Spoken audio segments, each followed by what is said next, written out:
இப்ப இந்த பாண்ட்ஸ் எப்படி சார் ஒர்க் ஆகுது? பாண்ட் வந்து இப்போ எந்த ஒரு கம்பெனியுமா இருக்கட்டும், இல்ல கவர்மெண்ட்டா இருக்கட்டும், ஃபண்ட் ரைஸ் பண்றதுக்காக தான் அந்த பாண்ட் இஷ்யூ ம். பண்ணுவாங்க. ஃபண்ட் ரைஸ் பண்றதுக்கு நெறைய மெத்தட்ஸ் இருக்கு. ஒண்ணு பேங்க்ல கடன் வாங்குறது, இன்னொன்னு ஷேர் மார்க்கெட் போயி ஷேர்ஸ இஷ்யூ பண்ணி, தென் அதுக்கப்புறம் மார்க்கெட்லேருந்து வாங்குறது. இது 3வது ஒரு கம்பெனியோட பாண்ட் இஷ்யூ பண்ணி மக்கள்ட்டேருந்து கடனா வாங்குறது. ஸோ இது வந்து 3வது வகை. இந்த 3 வகையிலயும் பார்ப்பாங்க ஒரு கம்பெனி. எது நமக்கு சீப்பா ஃபண்ட்ஸ் கிடைக்கும் அப்படின்னு அத பார்ப்பாங்க. ம். அது எல்லாத்தையுமே ஒர்க் அவுட் பண்ணி, ஒரு சில கம்பெனிஸ்க்கு ஓகே நம்ம ஷேர் மார்க்கெட்ல போய் வாங்கலாம். ரைட்ஸ் இஷ்யூவா இருக்கட்டும், இல்ல ஐபிஓவா இருக்கட்டும், அந்த மாரி போய் வாங்கலான்னு வருவாங்க. இன்னும் சில நிறுவனங்கள் வந்து இல்ல நமக்கு அது வந்து காஸ்ட்லியா இருக்கும்.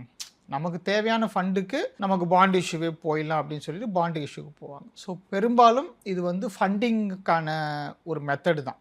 ஒரு நிறுவனத்துக்கு அவங்களுடைய ஷார்ட் டெர்ம் தேவைகள் இல்லாட்டி லாங் டெர்ம் பிஸ்னஸ் குரோத்துக்காக பணம் பாரோ பண்ணுறதுக்கான ஒரு வழி.